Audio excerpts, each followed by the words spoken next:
Ain't nobody's running, ain't nobody's hiding, nobody's ducking. I mean, Crawford's gonna be right there, ready to trade blows with Canelo Alvarez. Why did you use that word war? Why are you feeling that? Go down the list and ask me about tactical advantages. Most of them are Crawford. You could see everything coming. You could see everything coming that Canelo threw at him. He was reading it so well. His guard was so tight as well when he was up on the ropes, when he was actually looking to move around. About the same size. But that was a brilliant performance, and what can you say? I mean, you got to give him his credit. He created a lot of history. He dreamt this fight. He willed it to happen. A lot of people, not me, but a lot of people laughed at him, said forget about it, no chance against a bigger guy like him. Stephen A. Smith delivered a fiery reaction to Canelo Alvarez's shocking loss against Terence Crawford. He stressed that Crawford had long sought this fight to cement his legacy, and on the biggest stage, he delivered. Smith declared this wasn't just another victory but a career-defining moment, as Crawford became the true champion while dimming Canelo's spotlight. Division world champion out of Omaha, Nebraska. He's undefeated, 41-0 with 31 KOs, and he begged for this fight. He wanted Canelo bad because to him, it's all about legacy. I'm not speculating. I'm telling you what I know. And how would I know? It's because I interviewed him. Yesterday, we sat down. Here is my conversation with the one and only Terence Crawford challenging Saul Canelo Alvarez, moving up 2 weight divisions to do it. Max Kellerman praised Terence Crawford's victory as both historic and career-defining, offering a sharp breakdown of Canelo Alvarez's loss. He compared the challenge Crawford accepted to moving up multiple weight classes and confronting a dangerous opponent capable of dragging you into a brutal dogfight for the very first time. Kellerman emphasized that true confidence in boxing is shown by fighters who willingly face dangerous opposition, regardless of size, speed, or power disadvantages. He noted that Crawford carried that fearless mentality into the ring, standing apart as a fighter who for years no one dared to openly call out. For Kellerman, Crawford's win firmly cemented his place among boxing's most respected. To jump up 2 more weight classes and fight a guy who might put him in a dogfight, a real one, for the first time in his career. When we get put in that position, we go find opposition to make that happen. You understand me? So when we go looking for the opposition, we're not concerned about how big they are, how fast they are, how strong they are. We feel like we got enough that we can bring to the table with anybody. That night I fought John Ruiz, I didn't care who was over there. Whoever they brought out that locker room was going to get it. You understand me? That's just what it was. And I think Bud kind of has that feeling. Now, Bud, you got to remember, has been around for a long time. Nobody called him out.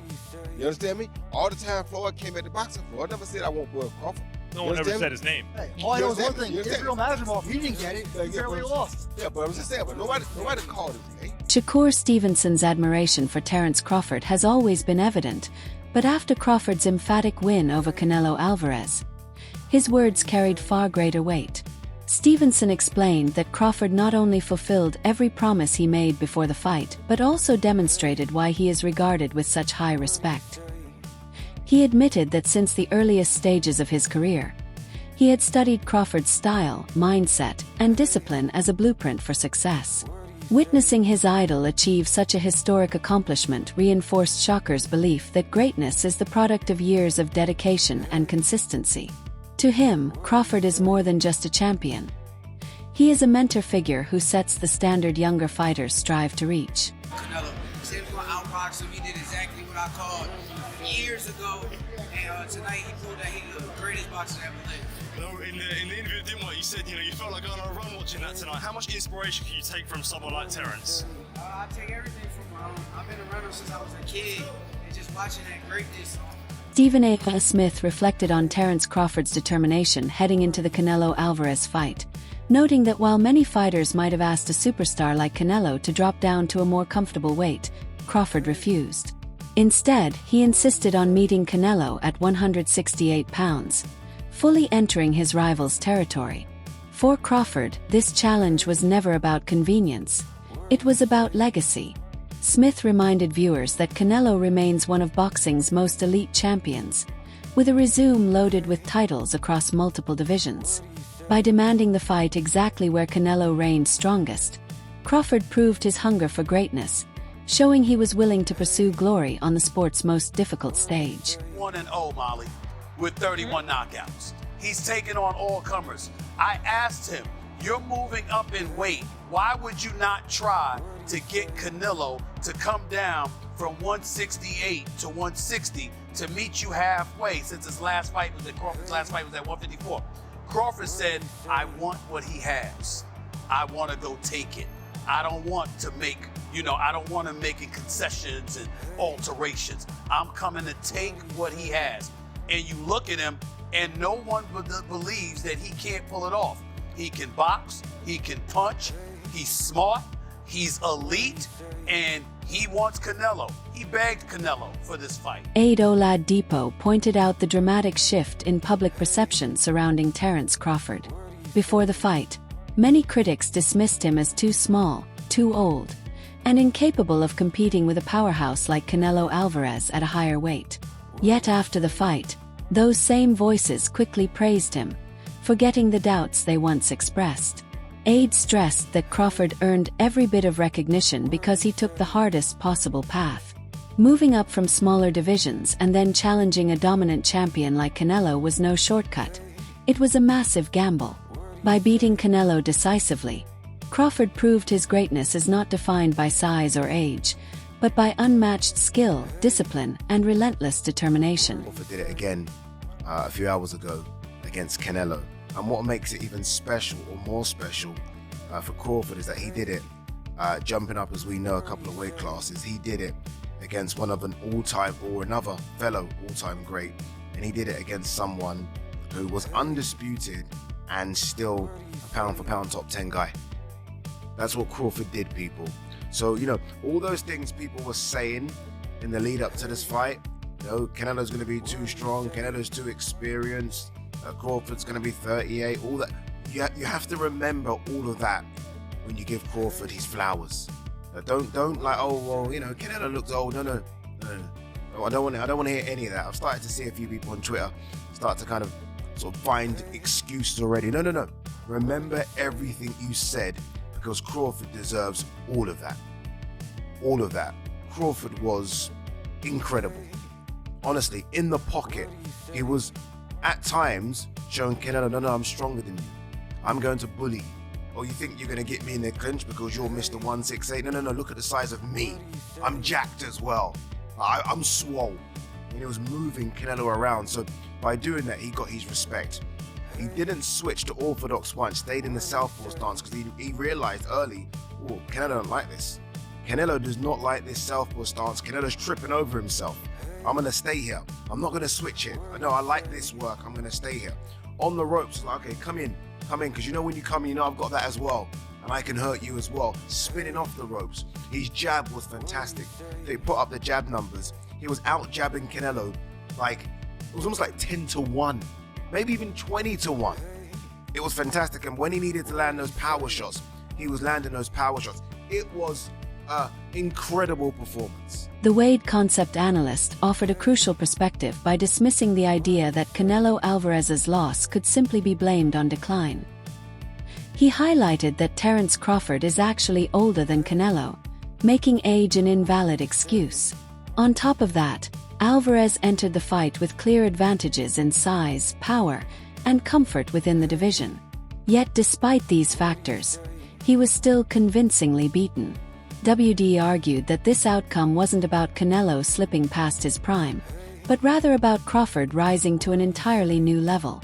By dismantling the common excuses, he emphasized that Crawford's victory was authentic, legitimate, and one that will stand as truly historic. Tight, more fundamentally sound.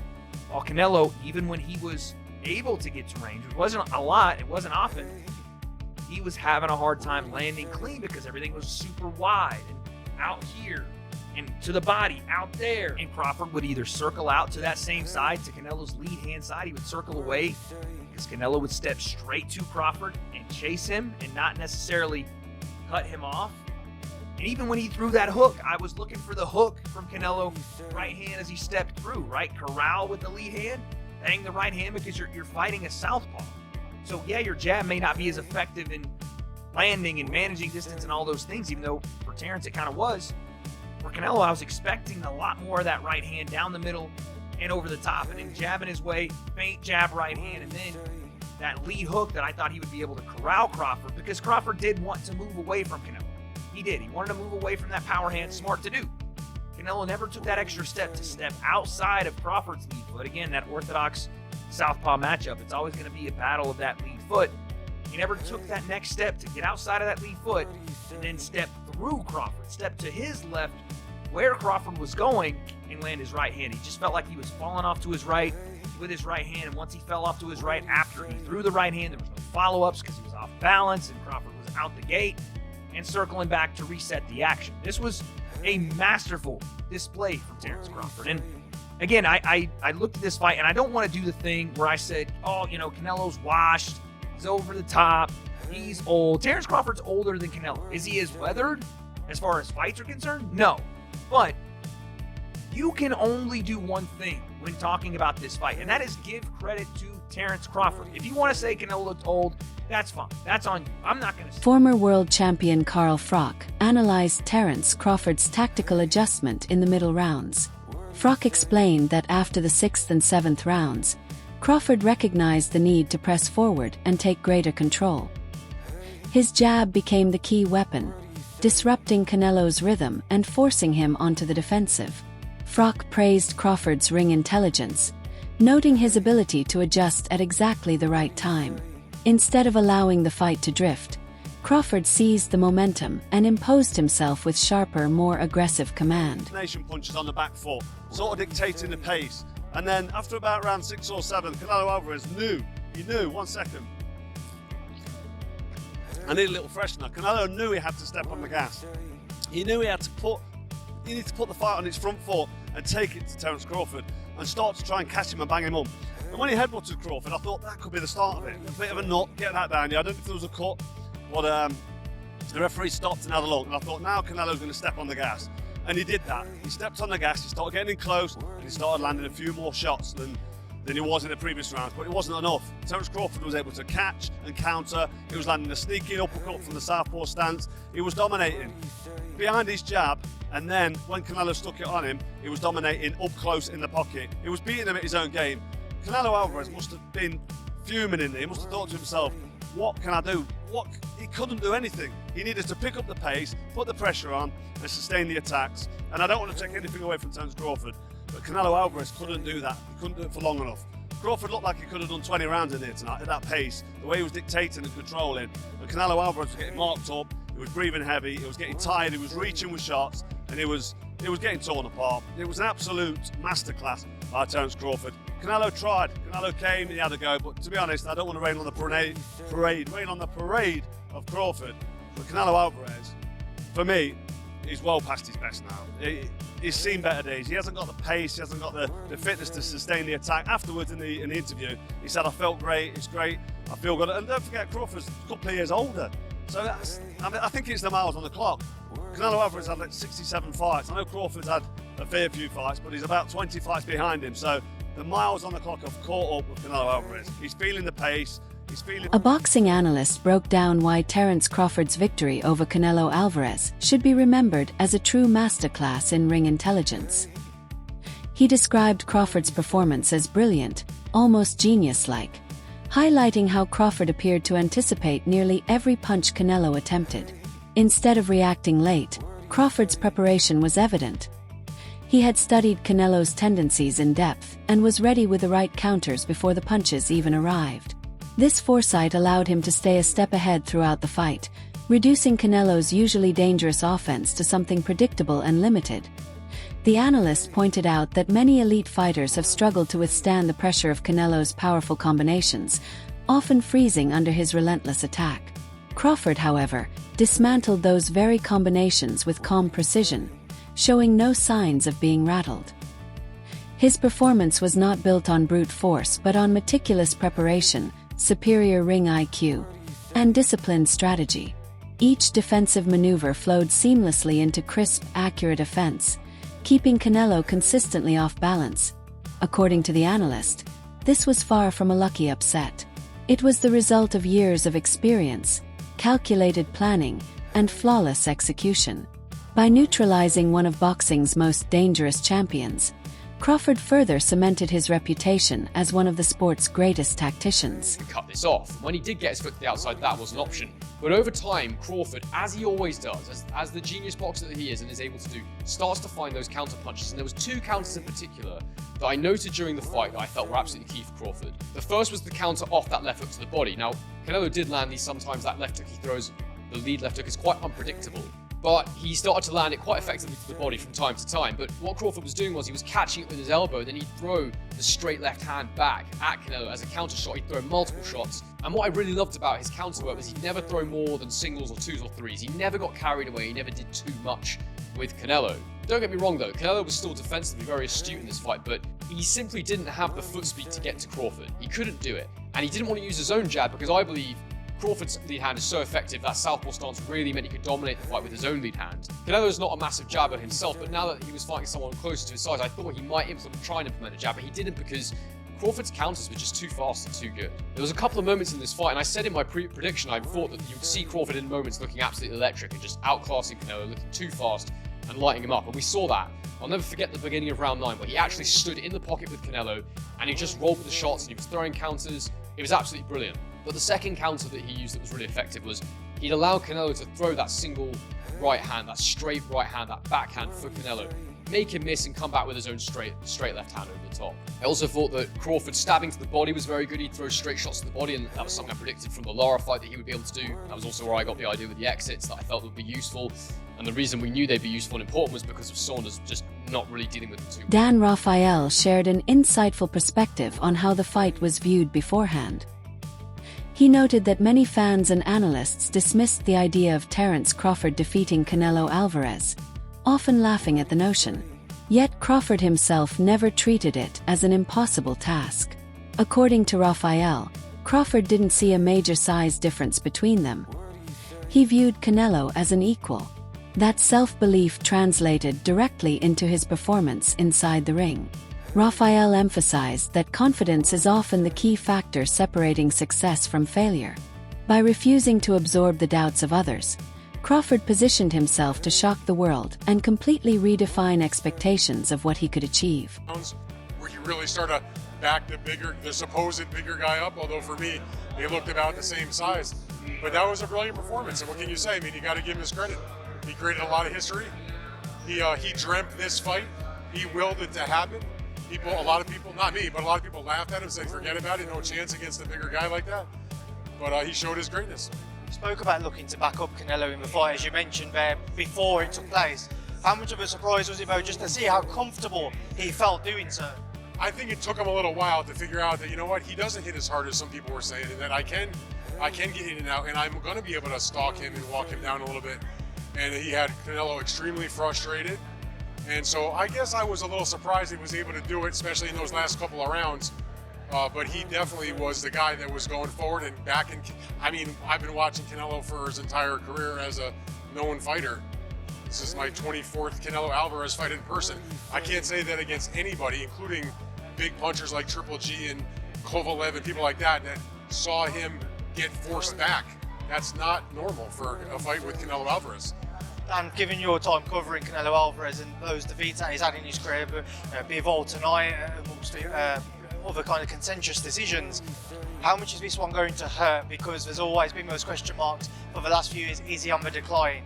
Now there's going to be more question marks. Is this the end of the road for Canelo, certainly at the elite level? I mean, listen, and this is not a disrespect to Canelo, because everybody who has ever read me, followed me, listened to me knows I love Canelo. I think he's one of the greats of all time. I think you can make a really good argument. Crawford's longtime trainer, Brian Bomac McIntyre, closed the discussion with a heartfelt reflection on his fighter's legacy. He stated that he has always believed Terence Crawford to be the greatest of all time, and this victory finally confirmed it for the rest of the world to see.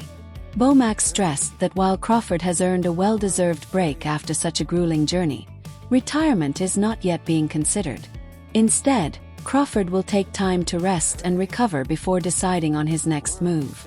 For Bomac, the most meaningful part is that the world now acknowledges the greatness he has witnessed for years inside the gym. His words carried both pride and vindication for their sacrifices and relentless work. Bomac, you've been training Crawford for years. Do you think Okay, is he the greatest of all time? Because now people are putting him in the conversation of greatest of all time. You know that. You think so? You know I know. Okay, what's next for him? You've been training for years. What's next for him? The fans want to know. What's next for him? Break. Take a A break. break? Is he retired or is he going to keep fighting? You just gotta take a break. How are you celebrating? Listen, congratulations to you. Listen, congratulations to you. How are you celebrating? Just go have dinner with my wife. Okay, well, are you trainer of the year? I'll let the critics worry about that. Last question. Is Terence Crawford retired or is he going to keep fighting? I'm gonna keep fighting. Is he going to keep fighting? Yeah. You're the man. Be man. Hey, congratulations. Enjoy the win. That wraps up today's video. Stay tuned for more updates, insights, and boxing breakdowns coming soon.